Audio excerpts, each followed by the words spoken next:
پیارے دوستو، السلام علیکم۔ ظلم کی انتہا، دنیا کا سب سے دردناک ظلم۔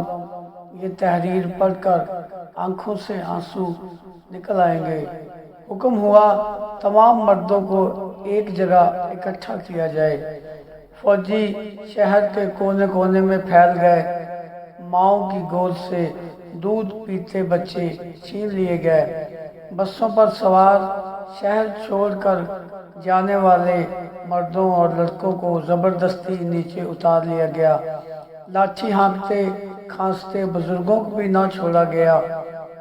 سب مردوں کو اکٹھا کر کے شہر سے باہر ایک میدان میں کی جانب ہانکا جانے لگا۔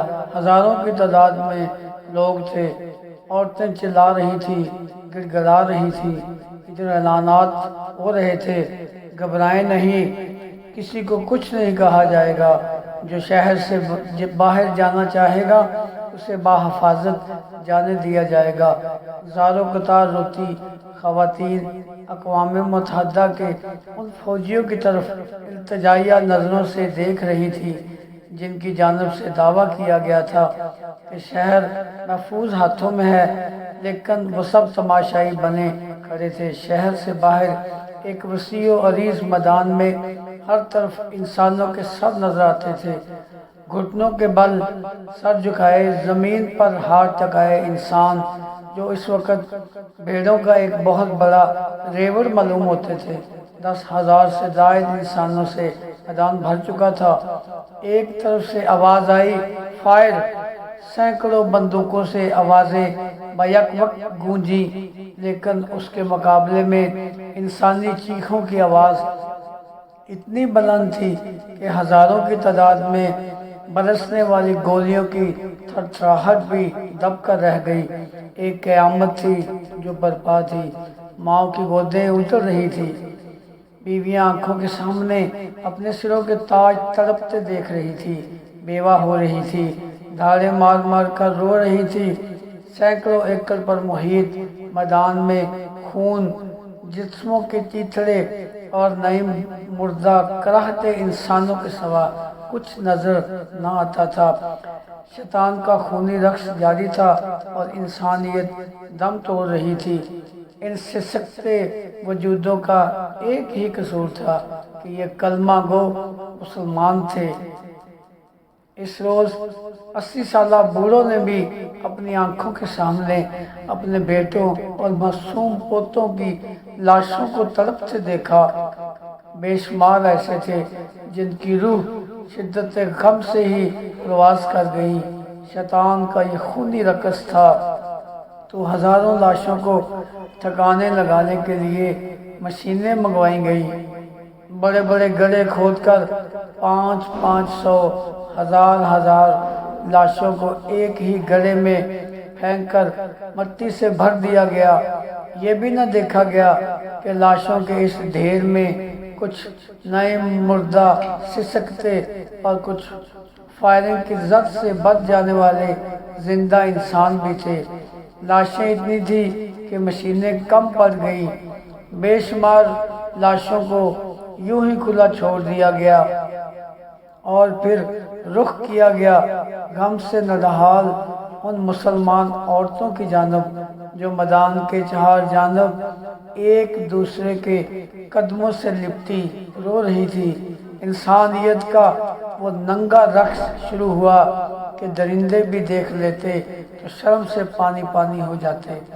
شدت غم سے بے ہوش ہو جانے والی عورتوں کا بھی ریپ کیا گیا۔ خون اور جنس کی بھوک مچانے کے بعد بھی چین نہ آیا۔ اگلے کئی ہفتوں تک پورے شہر پر موت کا پہرہ طاری رہا۔ ڈھونڈ ڈھونڈ کر اقوام متحدہ کے پناہ گزین کیمپوں سے بھی نکال کر ہزاروں لوگوں کو گولیوں سے بھون دیا گیا۔ محض 2 دن میں 50,000 نہتے مسلمان زندہ وجود سے مردہ لاش بنا دیے گئے۔ یہ تاریخ کی بدترین نسل کشی تھی۔ ظلم و بربریت کی یہ کہانی سینکڑوں ہزاروں سال پرانی نہیں، نہ ہی اس کا تعلق وحشی قبائل یا دور جاہلیت سے ہے، یہ 1995 کی بات ہے جب دنیا اپنے آپ کو خود ساختہ مہذب مقام پر فائز کیے بیٹھی تھی۔ یہ مقام کوئی پسماندہ افریقی ملک نہیں بلکہ یورپ کا جدید ترین قصبہ سربرینیکا تھا۔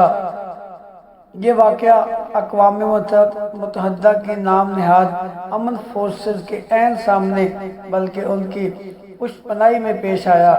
اگر آپ سمجھتے ہیں کہ مبالغہ آرائی ہے تو ایک بار سربرینیکا واقعے پر اقوام متحدہ کے سابق سیکرٹری جنرل کوفی عنان کا بیان پڑھ لیجئے، جس نے کہا تھا کہ یہ قتل عام اقوام متحدہ کے چہرے پر بدنما داغ کی طرح ہمیشہ رہے گا۔ 90 کی دہائی میں یوگوسلاویہ ٹوٹنے کے بعد بوسنیا کے مسلمانوں نے ریفرینڈم کے ذریعے سے اپنے الگ وطن کے قیام کا اعلان کیا۔ بوسنیا ہرزوگوینیا کے نام سے قائم اس ریاست میں مسلمان اکثریت میں تھے جو ترکوں کے دور عثمانی میں مسلمان ہوئے تھے اور صدیوں سے یہاں آباد تھے، لیکن یہاں مقیم سرب الگ ریاست سے خوش نہ تھے۔ انہوں نے سربیا کی افواج کی مدد سے بغاوت کی۔ اس دوران میں بوسنیا کے شہر سربرینیکا کے ارد گرد سرب افواج نے محاصرہ کر لیا۔ یہ محاصرہ کئی سال تک جاری رہا۔ اقوام متحدہ کی امن فوج کی تعیناتی کے ساتھ ہی باقاعدہ اعلان کیا گیا کہ اب یہ علاقہ محفوظ ہے، لیکن یہ اعلان محض ایک جھانسا ثابت ہوا۔ کچھ ہی روز بعد سرب افواج نے جنرل ملادج کی سربراہی میں شہر پر قبضہ کر لیا اور مسلمانوں کی نسل کشی کا وہ انسانیت سوز سلسلہ شروع کیا جس پر تاریخ آج بھی شرمندہ ہے۔ اس دوران نیٹو افواج نے مجرمانہ خاموشی اختیار کیے رکھی کیونکہ معاملہ مسلمانوں کا تھا۔ اگست 1995 میں سے اگست 2023 تک 28 سال گزر گئے۔ آج بھی مہذب دنیا اس داغ کو دھونے میں ناکام ہے۔ یہ انسانی تاریخ کا واحد واقعہ ہے جس میں مرنے والوں کی تدفین آج تک جاری ہے۔ آج بھی سربرینیکا کے گرد و نواح سے کسی نہ کسی انسان کی بوسیدہ ہڈیاں ملتی ہیں تو انہیں اہل علاقہ دفناتے نظر آتے ہیں۔ جگہ جگہ قطار اندر قطار کھڑے پتھر اس بات کی علامت ہے کہ یہاں وہ لوگ دفن ہیں جن کی اور کوئی شناخت نہیں ماں سوائے اس کے کہ وہ مسلمان تھے۔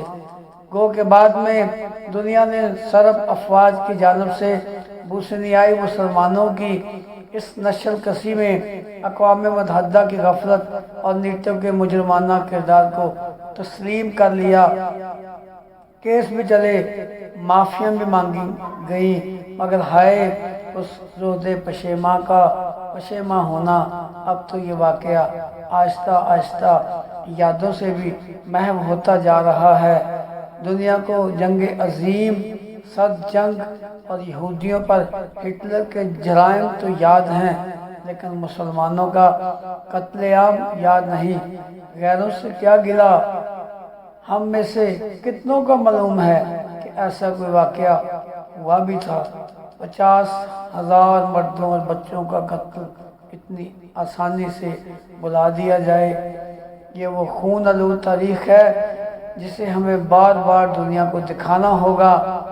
جس طرح 9/11 اور دیگر واقعات کو ایک گردان بنا کر رٹایا جاتا ہے، بعین ہی ہمیں بھی یاد دلاتے رہنا ہوگا۔